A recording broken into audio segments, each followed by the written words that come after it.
Bismillahirrahmanirrahim. Assalamualaikum warahmatullahi wabarakatuh dan juga selamat tengah hari dihulurkan untuk rakan-rakan pendengar kita terus bersama kami di ruang udara Radio Institut Kefahaman Islam Malaysia. Alhamdulillah kita kembali pada hari ini untuk sama-sama kita ikuti rancangan Dunia Ekonomi dan insya-Allah kita bersama dengan yang berbahagia Datuk Nik Mustafa Haji Nik Hassan yang merupakan Ketua Pengarah Institut Kefahaman Islam Malaysia IKIM. Saya ucapkan selamat datang dan juga mengalukan kehadiran yang berbahagia Datuk. Assalamualaikum Datuk. Waalaikumsalam warahmatullahi wabarakatuh. Sihat kita Datuk hari ini ya? InsyaAllah. Alhamdulillah. Ya, Tuan ni. Ya, saya baik Alhamdulillah Datuk. Dan pada hari ini sebenarnya kita akan memperkatakan satu lagi tentang mauduk berkaitan dengan Islam, Melayu dan kekuatan ekonomi. Saya kira ini adalah siri yang kedua kerana topik ini telah pun disentuh dalam perbincangan yang lalu ya Datuk ya. Dan untuk segmen dunia ekonomi pada hari ini saya kira sesuatu yang cukup menarik dan juga tepat dalam suasana semasa kerana pada awal perbincangan untuk hari ini Datuk boleh menyentuh sedikit ataupun menghuraikan tentang kepentingan kekuatan ekonomi dalam Islam. Datuk, silakan. Ya, Bismillahirrahmanirrahim. Alhamdulillahirrabbilalamin. Wassalatu wassalamu ala asyrafil anbiya'i wal mursalin wa ala alihi wa ashabihi ajma'in. Assalamualaikum warahmatullahi ta'ala wabarakatuh. Sekali lagi kita mengucap syukur kepada Allah SWT kerana diberi kesempatan pada hari ini untuk kita ke udara dan terus membincangkan maudhu' yang sebagaimana Puan Nik katakan tadi, Islam, Melayu dan kekuatan ekonomi. Dalam siri yang pertama minggu lepas, saya bersama dengan Ustaz Irwan. Mungkin Puan Nik tidak ada, mungkin tidak menghayati perbincangan kami pada waktu minggu lepas. Apa yang saya huraikan pada minggu lepas ialah tuntutan agama kepada setiap umat Islam supaya berusaha meningkatkan kekuatan umat termasuk aspek ekonomi. Dan kekuatan umat ini bukan ekonomi saja, ketenteraan, keilmuan, kekuatan mental, kekuatan saksiah, akhlak dan memiliki kebolehan dan kemampuan profesional dalam pelbagai bidang keperluan dalam kehidupan. Sebab pada akhirnya ialah kita untuk menyumbang kepada pembinaan peradaban. Pada akhirnya yang dikatakan baldatun thayyibatun warabun, untuk mengucapkan sebuah masyarakat yang mendapat rahmat dan keampunan daripada Allah SWT di pentas dunia ini. Yang kita doakan, Rabbana atina fid dunya hasanah wa fil akhirati hasanah wa qina adzabannar, kemuliaan dunia. Dan insyaAllah daripada usaha kita untuk memuliakan diri kita dan umat kita dan Islam itu sendiri, dan manfaatnya tamadun manusia dibina dengan asas-asas Islam ini, manfaatnya kepada seluruh umat manusia, bukan pada orang Islam sahaja yang dikata rahmatan lil alamin itu. Oleh itu dalam siri yang minggu lepas saya membicarakan tentang saya membaca beberapa potongan ayat-ayat Al-Quran dan juga hadis-hadis Nabi sallallahu alaihi wasallam. Begitu pentingnya kepada umat Islam supaya berusaha dan secara gigih dan berjihad untuk meningkatkan kekuatan pelbagai aspek. Tapi dalam yang saya bincangkan aspek ekonomi. Dan yang menarik Puan Nik, kita kena faham kekuatan ekonomi pun memerlukan kepada kemantapan masyarakat dalam pelbagai bidang. Kalau dari segi akhlaknya runtuh, dari segi kemampuan profesionalismenya tidak ada, kemampuan ekonomi tidak mungkin dapat dimantapkan. Oleh itu kebergantungan, sebab itu kita kata pendekatan tamadun, pendekatan yang berbentuk pelbagai dimensi ataupun multidimensional. Ini nak membina tamadun ni ialah kemajuan dalam pelbagai aspek kehidupan dan keperluan manusia.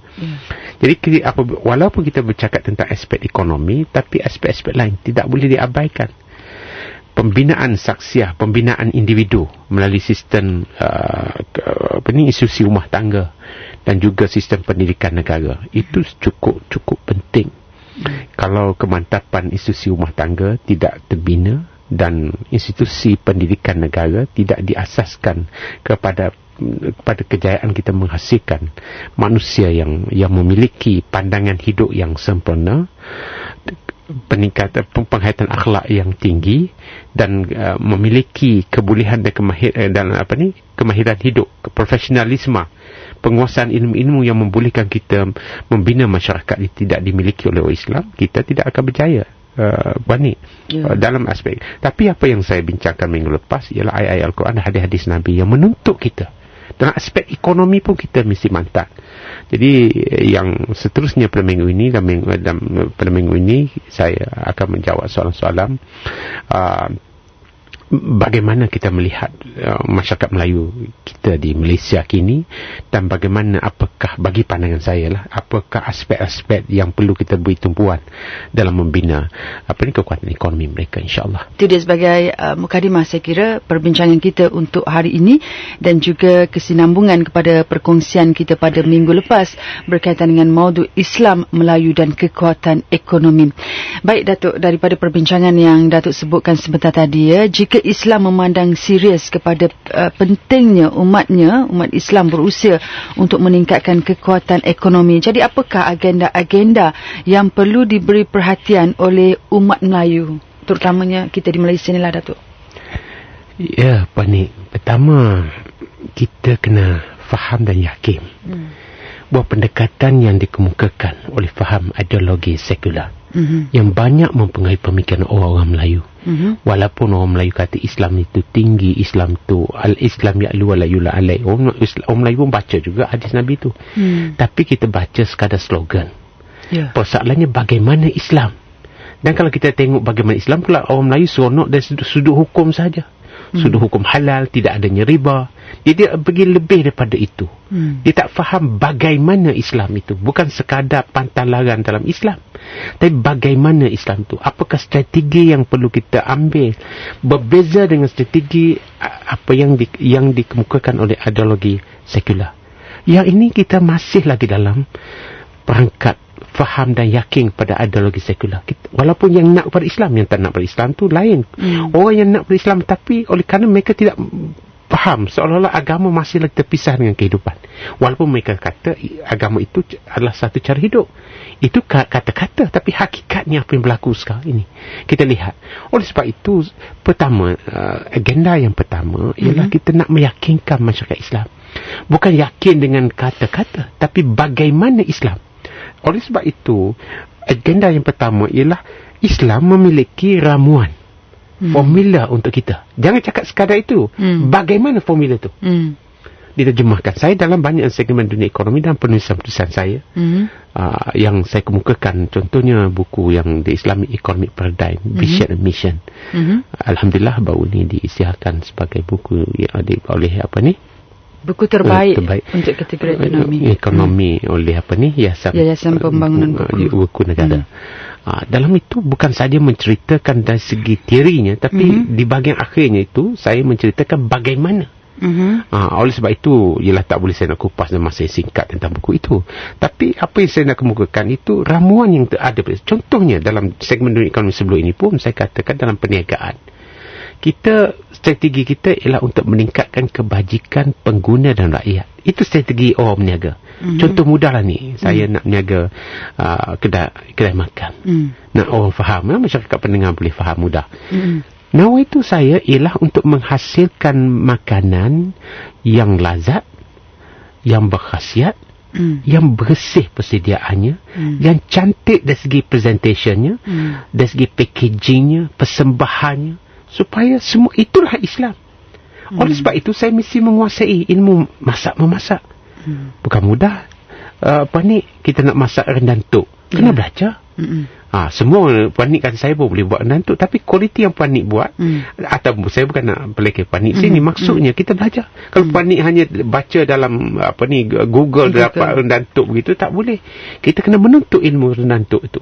Dan bagaimana nak preserve, boleh tahan lama, rupa parasnya cantik, bukan lazat saja, dan bersih khasiatnya, sehingga kita kata kalau ambil ini, kalau berapa beratan ini, berapa khasiat dia, berapa karbohidrat, berapa protein dan sebagainya. Maknanya orang sekarang ni conscious about kesihatan. Orang begitu beri perhatian, kebersihan, kesihatan. Jadi semua ini memerlukan ilmu. Itu yang saya nak kata. Lepas itu tidak memadai Puan Nik nak mengendalikan kedai makan, restoran dengan rendang tuk sahaja. Pengurusan restoran itu, kebersihan, cara kita melayan tetamu, ambient, suasana di tempat kedai makan, itu kena belajar Puan Nik. Bukan boleh main-main. Maknanya pentingnya kepada ilmu pengetahuan, tapi strateginya strateginya ialah untuk meningkat kebajikan dengan strategi sedemikian. Dan ini strategi ini diambil oleh orang Jepun selepas mereka kalah dalam Pertempuran Dunia Kedua. Tengok bangsa yang berjiwa besar, tapi bangsa berjiwa saja besar, tapi kerana panduan bimbingannya tidak sesuai dengan fitrah manusia, mereka terpaksa menghadapi masalah. Dan aspek itu mereka kuat, tapi aspek keseluruhannya mereka banyak masalah. Oleh sebab itu juga mereka tidak sekarang ini ekonomi mereka sejak tahun 1990 menghadapi masalah ekonomi. Pelik dan ganjil, masyarakat yang begitu maju.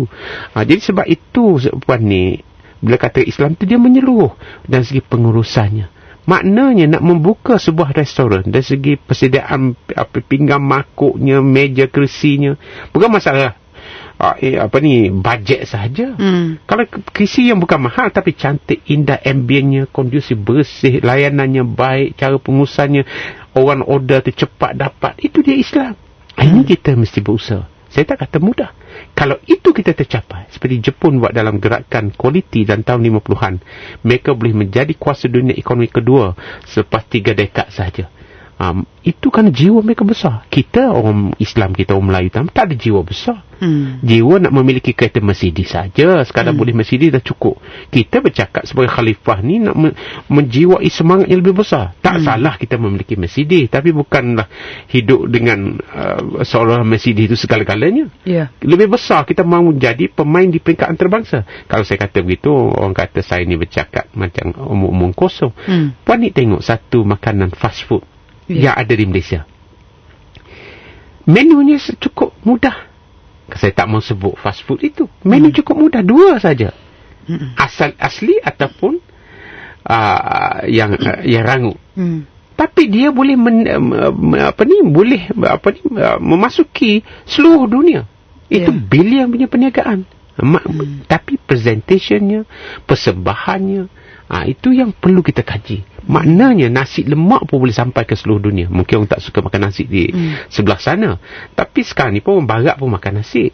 Tapi caranya nak ceritanya Puan ni, maknanya bagaimana kita nak mempersembahkan kepada, maknanya jiwa kita jiwa besar. Islam memiliki jadi strategi tadi, strategi Islam memiliki strategi yang umum begitu untuk meningkatkan kebajikan pengguna ataupun klien kita, orang yang masuk dalam restoran kita. Maknanya orang makan selesa, sedap, lazat, selesa dalam tempat itu, dan khasiat makanannya bersih, berpuas hati, harga yang berpatut, tapi kita menguasai pasaran dunia. Ini yang kita mesti berjiwa besar. Sebab itu formula Islam tidak ada detail. Adakah Islam Al-Quran menceritakan tentang nasi lemak? Tak ada. Rendang tuk mana Al-Quran bincang? Maknanya Puan ni nak buat rendang, kena pergi belajar. Mungkin pergi ke negeri Perak, saya tak tahu. Dan tuk saya difahamkan di negeri Perak. Kalau Puan ni nak masak nasi Kelantan, nasi ulam, nasi kerabu orang Kelantan kata, kena belajar di Kelantan. Maknanya Puan ni mesti menuntut ilmu itu. Jadi maksud saya di sini ialah penguasaan ilmu, jiwanya besar, niatnya untuk meningkatkan kebajikan pengguna dengan penyediaan barangan tadi dalam perniagaan itu. Dalam apa bentuk perniagaan? Kalau kita berniaga, kalau dalam institusi pembankan ataupun takaful contohnya, khidmat kita, servis, perkhidmatan yang kita beri cepat, teratur susun. Jangan masuk dalam bank tu, dalam premis bank tu lambat khidmatan kita beri. Setengah bank tu 2 minit dia selesai habis. Ini bukan bank Islam. Mengapa kita lambat? Yang ini yang perlu. Kita dalam sektor perkhidmatan. Bagaimana sektor perkhidmatan kita lambat? Yang kita tak nampak agama di mana sebab itu saya kata pertama ialah keyakinan masyarakat Islam kepada Islam, dan ramuan yang dikemukakan oleh Islam itu boleh menjadi strategi kepada kita dan boleh membawa kita ke arus berdan. Saya cukup yakin dengan itu. Saya taklah nak guna tempat ini dalam masa singkat. Kedua, Puan Nik, Islam menuntut masyarakat Melayu kita ni memahami kehendak masyarakat setempat dan masyarakat di peringkat wilayah atau regional, peringkat antarabangsa. Maknanya kita berjiwa besar nak mendembusi pasaran-pasaran dan apa yang diperlui oleh masyarakat semasa. Ini bukan mudah, Puan Nik. Kita lihat Bill Gates memperkenalkan Windows, tidak begitu? Kita tengok apa yang iPad, iPod, siapa ni oleh apa dia ni? iPhone, Apple. Oleh siapa ni yang meninggal tu? Bukan Bill Gates ni yang meninggal baru dalam 2-3 tahun yang lepas, yang menciptakan apa ni? Ini maksudnya mereka memahami kehendak dan keperluan masyarakat di peringkat antarabangsa. Maknanya umat Islam mesti peka dengan minat dan keperluan masyarakat semasa, setempat ataupun peringkat antarabangsa. Maknanya mesti peka. Jadi oleh sebab itu kita mesti belajar dan mesti memahami suasana dan keadaan semasa, setempat dan peringkat antarabangsa. Ini mesti dilengkapkan ilmu-ilmu ini. Kita nak meniaga di negara ASEAN katalah, kena faham sistem politik, sistem budaya masyarakat itu. Boleh tak kita meniaga di Cambodia tanpa fahamkan kedudukan politik di sana dan budaya orang Cambodia? Kita kena faham. Maksud saya di sini ialah peniaga-peniaga Melayu, orang Melayu mesti dilengkapkan dengan ilmu pengetahuan dalam pelbagai bidang ilmu pengetahuan dan membolehkan mereka faham peluang-peluang yang ada dalam sesuatu waktu dan tempat itu. Oleh itu kita mesti lengkapkan. Di samping kita yakin dan faham dengan Islam, kita mesti lengkapkan dengan apa ni, dengan suasana dan keadaan faham hakikat. Itu faham hakikat. Dan kita lihat di sini Nabi SAW, beliau daripada baginda umur 6 tahun, 12 tahun telah dibawa oleh bapa saudaranya ke Syam. Maknanya baginda memerhatikan suasana di tempat perniagaannya lebih di bandar Syam. Maknanya dan membawa dan faham apa yang dikehendaki. The ability to read the business condition and situation. Kebolehan dan kemampuan untuk membaca peluang dan bentuk perniagaan. Itu bukan sesuatu yang mudah. Ini dikatakan business acumen. Kebolehan ini. Oleh sebab itu kita mesti lengkapkan dan mesti sistem pendidikan kita membolehkan masyarakat Melayu Islam memahami memahami dan menguasai suasana dan peluang-peluang perniagaan. Saya tak kata mudah, tak ada suatu pemudah ni nak masuk syurga. Am hasibtum am tadkhulul jannah. Harga syurga bukan murah ni. So, apatah lagi kejayaan kita di dunia ini. Maknanya umat Islam mesti berjuang. Sebab itu dikatakan jihad, perjuangan yang berterusan untuk menegakkan kebenaran, keadilan bersandarkan kepada arahan ilahi. Ini yang kedua. Faktor yang kedua, mesti bangsa Melayu melengkapkan diri mereka. Kalau tidak, kita hanya bercakap-cakap dengan menggunakan slogan-slogan sahaja. Kerana Al-Quran dan hadis Nabi tidak melengkapkan dengan detail. Dia hanya memberi panduan-panduan umum. Dan panduan-panduan umum inilah yang dikatakan dinamik dan akan sentiasa sesuai dengan keperluan dan tuntutan masyarakat manusia sehingga dunia ini, selagi dunia ini wujud. Dan ketiga, Puan ni, saya rasa kita patut bina dan sudah berusaha, tapi kejayaan kita setakat mana saya tak tahu, Allahu'alam, membina minat masyarakat Islam, Melayu Islam ini kepada urusan perniagaan. Nak menanamkan minat ini kepada urusan perniagaan, nak membudayakan minat ini kepada masyarakat Melayu. Dan perniagaan ini bukanlah tujuan kita ialah untuk menguasai ekonomi dan juga untuk menyumbang kepada kebajikan dan kesejahteraan dan seterusnya membina peradaban. Itu nawaitu kita. Bukan sekadar untuk membina rumah banglo, ada kereta mewah. Kalau itu nawaitu kita terlalu rendah, jiwa hati budi terlalu rendah. Kita lebih besar daripada itu, memberi peluang pekerjaan kepada orang, dapat mengalir dana-dana yang terkumpul itu dapat mencetuskan peluang ekonomi di mana kita peningkatan kebajikan masyarakat dapat mana melalui peluang-peluang pekerjaan, peluang pelibatan orang lain kepada perniagaan. Ini yang perlu ada kepada bangsa Melayu Islam.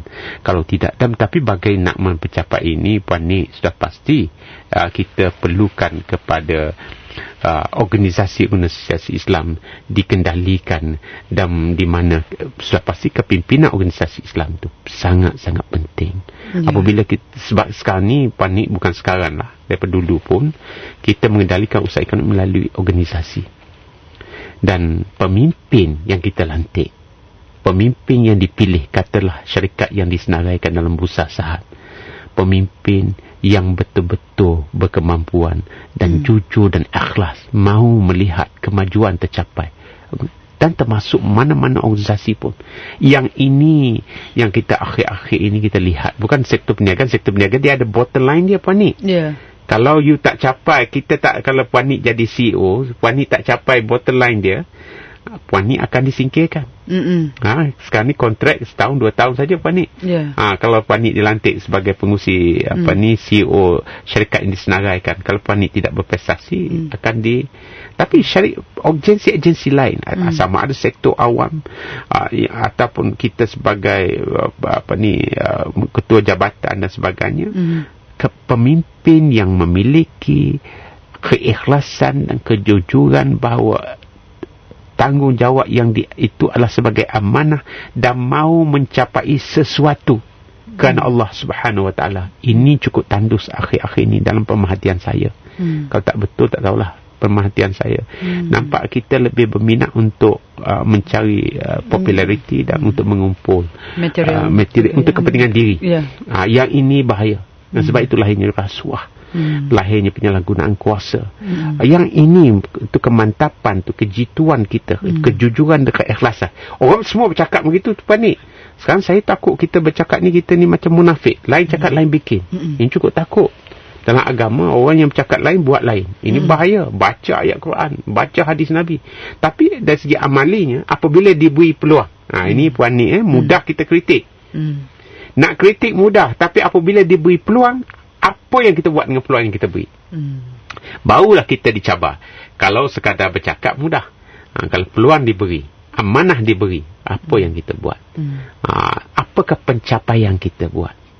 Demi untuk meningkatkan kebajikan dan memertabatkan keagungan Islam. Ini yang perlu kita ikhlas dan jujur. Setelah kita faham Islam, dan kita mesti ikhlas dan jujur terhadap tanggungjawab keislaman kita, dan apatah lagi dalam kedudukan kita sebagai pemimpin sesebuah organisasi, kita tanggungjawab cukup besar, dan kita akan dipersoalkan di pengadilan di hadapan Allah Subhanahu Wa Taala. Ini kalau ciri-ciri ini, agenda-agenda ini dapat diselesaikan, dapat dimantapkan di kalangan, bukan selesai itu mungkin tidak, tapi dapat dimantapkan di kalangan masyarakat Melayu Islam di Malaysia dan di mata tempat dunia yang lain. Masyarakat Islam, saya merasakan masyarakat Islam akan dapat berada di arus perdana dan dapat memainkan peranan untuk memberi sumbangan yang terbaik dalam konteks membina peradaban yang mendukung nilai-nilai keadilan dan memupuk kasih sayang di kalangan umat manusia. Kalau ini tercapai, inilah maka baldatun tayyibatun barabur-rafum, sebagaimana dituntut oleh Al-Quran itu, insya-Allah akan menjadi kenyataan. Saya insya-Allah. Dan apa yang dinyatakan juga tadi kan, Datuk, agenda-agenda yang disebut tu kalau dapat dimantapkan oleh umat Melayu, oleh orang Islam, saya kira dalam masa yang sama boleh menaikkan lagi imej Islam tu sendiri, Datuk, ya. Baik, saya kira dah sampai ke penghujung perkongsian kita, dan sedikit lagi memohon pandangan dari Datuk sendiri, ya, dari maudhu perbincangan kita tentang Islam Melayu dan kekuatan ekonomi. Kalau dari pemerhatian Datuk, ya, pada realitis masa, di mana kedudukan peniaga Melayu pada masa kini, Datuk? Saya sentuh tadi, kita nak membina masyarakat yang kita pun ada dalam dasar kita. Bumiputera Commercial and Industrial Community, BCIC. Lama ni kita cakap ni. Dan kita ada agensi-agensi, bahkan dahulu ada kementerian untuk membangunkan keusahawanan di kalangan masyarakat Bumiputera Islam dan bukan Islam. Yang penting di sini, peniaga-peniaga kita malamnya, seperti saya katalah, ini observasi saya secara umum. Saya tak kata kesemuanya, secara umum. Pertama, kita tidak memiliki jiwa yang besar untuk meningkatkan sahan penguasaan pasaran, dan seterusnya berperanan lebih memberi impactful kepada kedudukan ekonomi. Rata-rata kita ni berpuas hati sebagai jago kampung. Ini yang saya kata mentality Mercedes sahaja. Dia tak go beyond that. Jangan salah kata saya ni anti Mercedes. Tidak, saya bukan anti kereta mewah itu, tapi jangan terhad di situ. Kita jiwa lebih besar, bukan nak mewah, bukan gambar mewah itu. Jiwa kita nak menyumbang kepada kebajikan dan menguasai ekonomi dengan di peringkat yang lebih besar. puan ni sekarang ni syarikat-syarikat gergasi di dunia kadang-kadang harta mereka lebih besar daripada negara, sesebuah negara. Makna besarnya sebuah syarikat itu. Dan mereka memiliki di seluruh dunia. Dia punya syarikat-syarikat cawangan-cawangan mereka, rantaian mereka. Maknanya mereka menguasai ekonomi dunia. Jadi kita umat Islam yang dikatakan khalifah, yang kita kata kita ni ialah wakil Tuhan, jiwa kita mesti besar begitu. Saya tak kata ada sudah capai, tapi bilangan terlalu kecil dibandingkan dengan masyarakat-masyarakat yang lain. Ini pertama, jiwa besar. Kedua, kita tidak memberi penumpuan kepada penguasaan ilmu, kemahiran dan pengalaman. Contohnya ilmu pengurusan keuangan, pengeluaran, pemasaran dan sebagainya. Ilmu-ilmu asas dalam perniagaan ini mesti kita kuasai. Ilmu asas, the fundamental knowledge pertaining to business, masalah pengurusan keuangan. Apabila perniagaan kita membesar, pengurusan keuangan ini bukan mudah, ni. Dari segi finance. Saya pun belajar perniagaan juga dulu. Tapi saya pun tapi tak terlibat dengan urusan perniagaan, terus masuk dalam bidang akademik. Tapi pemasaran, produksi ini mungkin dari segi ilmu kejuruteraannya, teknologi yang digunanya, yang cekak, teratur, tersusun, pemasarannya, packagingnya, penyebaran barangan, pengedarannya, dia semua tu, pengangkutannya yang lebih cekak, teratur, murah. Ini bukan mudah. Dan teori kita boleh kembangkan teori, tapi pelaksanaannya. Ini memerlukan penguasaan ilmu-ilmu ini. Dan ilmu-ilmu ini jangan diandaikan ilmu ini bukan ilmu yang diperlukan oleh orang Islam.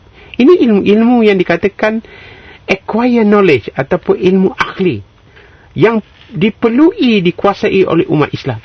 Dan ilmu ini juga dituntut dalam agama Islam yang dikatakan ilmu fardu kifayah. Perlu dikuasai oleh orang Islam, ilmu ahli ini. Seperti ilmu ketenteraan, ilmu yang dimiliki oleh Khalid bin Walid. Ilmu pengurusan perniagaan yang dimiliki oleh Abdurrahman bin Auf. Itu ilmu. Bukan sebab itu universiti kita belajar ilmu perniagaan di barat. Mana orang belajar ilmu perniagaan di Timur Tengah? Ada orang belajar perniagaan di Timur Tengah? Tak ada.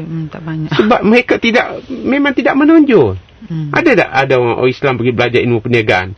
Prinsip perniagaan, panduan perniagaan umum ada dalam Islam, tapi the detail. Ketika umat Islam dulu di kemuncak tamadun menguasai dunia, memang kita hebat dalam perniagaan dan perdagangan. Tapi sekarang kita mundur.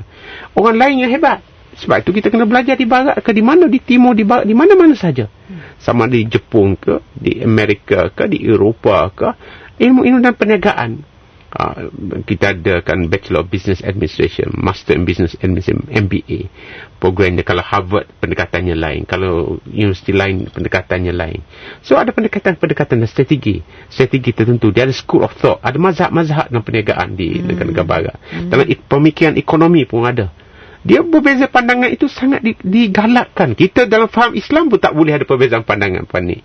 Walhal ulama kita Imam Malik bila mawatta' tu nak dijadikan bahan rujukan yang satu dah, dia tolak. Dia kata mungkin pandangan-pandangan lain, pandangan orang lain, ulama-ulama lain, jangan rujukan dia sahaja. Satu saja.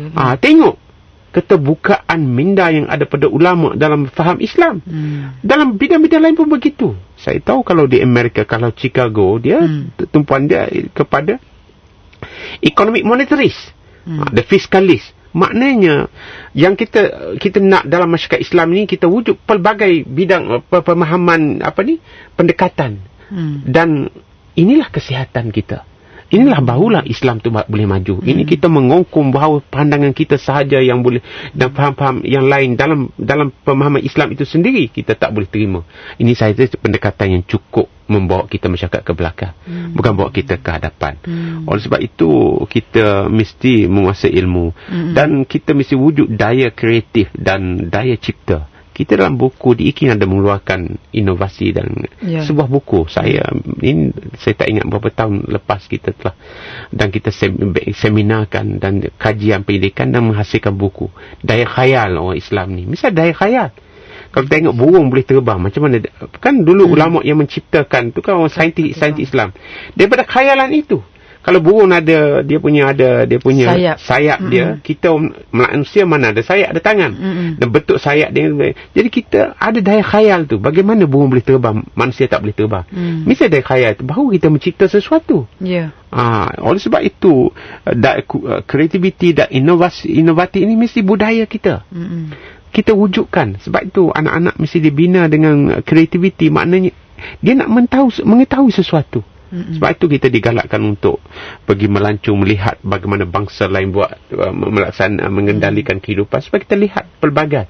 Sekarang ini dengan kemudahan teknologi, dalam TV kita boleh tengok National Geographic kan, tengok banyak program-program discovery. Kita tengok bagaimana masyarakat ataupun masyarakat di bagaimana mereka menyusum.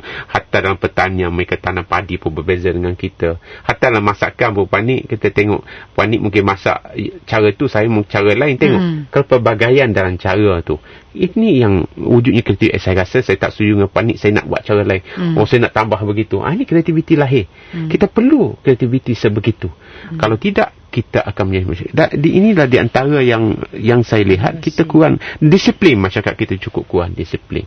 Kita baca surah Al-As, tapi dari segi ketepatan waktu cukup tidak kita menghayatinya. Kadang kita baca ayat-ayat Al-Quran, tapi kita tak menghayati Al-Quran. Kadang bangsa lain, orang yang agama lain yang tepat dengan waktu, mereka menghayati apa yang terkandung dalam arahan Al-Quran. Tidak memahami kehendak dan selera permintaan. Ini bukan mudah. Ini kena baca seperti yang saya katakan Bill Gates. Dia yang mereka sesuatu. Sebab itu dia jadi orang terkaya di dunia. Dia mencipta sesuatu. Dia faham apa yang diperlukan oleh masyarakat masa hadapan.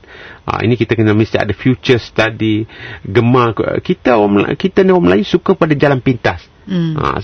Jalan mudah nak kaya. Nak membuluk harta kekayaan. Ini timbul rasuah dan salah gunaan kuasa. Dan Alibaba suka kepada dapat projek, tapi tak erti nak mengendali projek, suruh orang lain buat. Ini yang cukup bahaya. Kita tak boleh wujud budaya ini. Dan lepas itu kita nak marah kepada orang lain. Ini tak tepat. Kita bina kekuatan kita. Lepas tu orang lain kata mempeli kita marah. Tapi kita tidak mahu membina kekuatan kita. Hanya seolah-olahnya mahu mempertahankan keagungan bangsa dan agama kita, tapi tak ada usaha untuk membina supaya orang lain menghormati agama kita. Ini yang satu pendekatan yang perlu kita berubah. Tak usah seperti kita lah tengok orang kata, kita tengok musuh-musuh Islam. Memanglah orang-orang yang musuh Islam itu sentiasa akan mencabar kita. Tapi bagi kita ialah mempertahankan kita dan menyampaikan. Sebab itu rahmatan lil alamin. Kita bukan nak mengkhianati orang. Itu bukan ajaran kita. Bahkan menghina agama orang pun tidak dibolehkan. Menghina Tuhan-Tuhan selain daripada Allah tidak dibolehkan oleh agama Islam. Kita menghormati, tetapi kita supaya agama kita dihormati dan bangsa kita dihormati, dengan gigih dan berusaha meningkatkan kekuatan kita termasuk aspek ekonomi. Jadi sebab itu panik ini yang perlu sedar oleh bangsa Melayu kita. Kalau tidak, kita duk tengok orang perli kita tapi kita tidak membina kekuatan kita. Ini seolah-olah ini satu pendekatan yang cukup tidak cerdik dan tidak memberi impak yang positif kepada kebangkitan dan sumbangan kita kepada kebajikan dan pembinaan negara dan peradaban masyarakat manusia. Wallahu a'lam. Baik, terima kasih banyak diucapkan kepada yang berbagi, Datuk. Saya kira itu juga adalah kesimpulan kepada perkongsian kita pada tengah hari ini dalam rancangan Dunia Ekonomi, bersama dengan yang berbahagia Datuk Haji Ni Mustafa bin Haji Ni Hassan, Ketua Pengarah IKIM. Jadi terima kasih banyak Datuk berkongsi ilmu pada tengah hari ini. Saya kira sedikit sebanyak boleh mencetus juga merangsang semangat kepada golongan yang terlibat dalam perniagaan ataupun ahli-ahli ekonomi yang lain, insya-Allah. Terima kasih banyak Datuk. Assalamualaikum. Waalaikumsalam warahmatullahi wabarakatuh.